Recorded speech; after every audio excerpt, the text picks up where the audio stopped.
প্রেম কিংবা বিয়ে যেটাই করেন, করলে ভদ্রলোকের সাথে করবেন, না হলে সারা জীবন একা থাকবেন। নিচে টাকা কামাইবেন, ঘুরবেন ফিরবেন পরিবারের মানুষগুলোকে নিয়ে, আর সম্মানের সাথে বাঁচবেন। যে মানুষ কথায় কথায় তার মতের অমিল হলে অসম্মানজনক কথা বলা শুরু করে, গালি দেয়, ওইটাই তার আসল চরিত্র। এমন মানুষগুলো খুবই ভয়ানক। যাদের মধ্যে নম্রতা ভদ্রতা আছে, সে গালাগালি করে না বা অসম্মানজনক কথাবার্তা বলে না। এমন মানুষগুলোকে ছাড় দিয়ে যত চলবেন, ভালোবাসা দেখাতে যাবেন, নিজের লস। এরা আপনাকে মানসিক রোগী বানানো ছাড়া কিছুই দিতে পারবে না।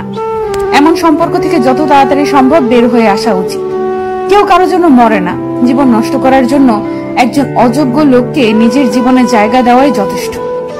বারবার নিজের অসম্মান হজম করে নিজেকে না মেরে একেবারে এমন অসুস্থ সম্পর্ক শেষ করে নিজেকে মুক্তি দিয়ে দেখেন, আপনার জীবনে উন্নতি হবেই।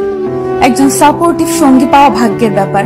যে মানুষের মাঝে ভদ্রতা আছে, তারা তাদের দায়িত্ববোধ সম্পর্কে জানে। তারা অন্যের জীবন নিজের নিয়ন্ত্রণে আনার জন্য মরিয়া হয় না।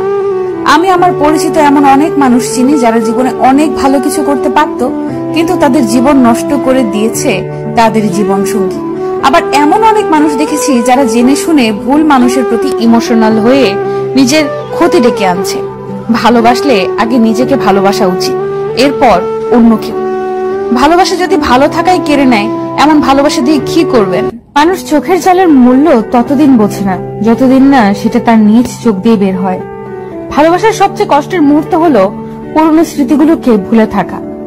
এই কেমন কষ্ট! না কাউকে দেখানো যায়, না কাউকে বলা যায়, না শুয়ে থাকা যায়, না ভুলে থাকা যায়, না ফেলে দেওয়া যায়। শুধু প্রত্যেকটা সেকেন্ড বুকের ভেতর অনুভব করা যায়। এর নামে কি ভালোবাসার কষ্ট? কখনোই প্রিয় মানুষের কাছে নিজের দুর্বলতা প্রকাশ করবেন না।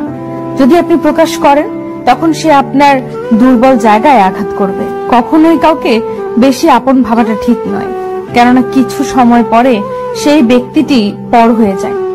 কাউকে বেশি ভালোবাসতে যাবেন না, কেননা যাকে আপনি সবচেয়ে বেশি ভালোবাসবেন, সেই মানুষটি আপনার কষ্টের কারণ হয়ে দাঁড়াবে। যদি কেউ বুঝতে পারে আপনি তাকে মন দিয়ে ভালোবাসেন, হয়তো প্রথম প্রথম সে ঠিকই আপনাকে ভালোবাসবে, তবে ধীরে ধীরে দেখবেন পরিস্থিতির সাথে সাথে সে পরিবর্তন হচ্ছে। তখন আপনি তার কাছ থেকে দুঃখ, কষ্ট, আঘাত, অপমান, অবহেলা, প্রতারণা ছাড়া আর কিছুই পাবেন না। কুকুর মার খেয়েও বিশ্বাসী থাকে, আর মানুষ ভালোবাসা পেয়েও বিশ্বাসঘাতকতা করে। নিজের প্রতি ভরসা আর বিশ্বাস করতে শেখো। পথ যতই কঠিন হোক, রাস্তা তুমি নিজেই খুঁজে পাবে। ভালোবাসা এমন এক বদভ্যাস যেটার কারণে মানুষ এক মুহূর্ত আনন্দ পাওয়ার জন্য সারা জীবন কষ্ট সহ্য দ্বিধাবোধ করে না। যতই রাগ উঠুক না কেন, রাগের সময় একটু ভেবেচিন্তে কথা বলা উচিত। রাগ কমে গেলে তুমি হয়তো ক্ষমা চেয়ে নেবে।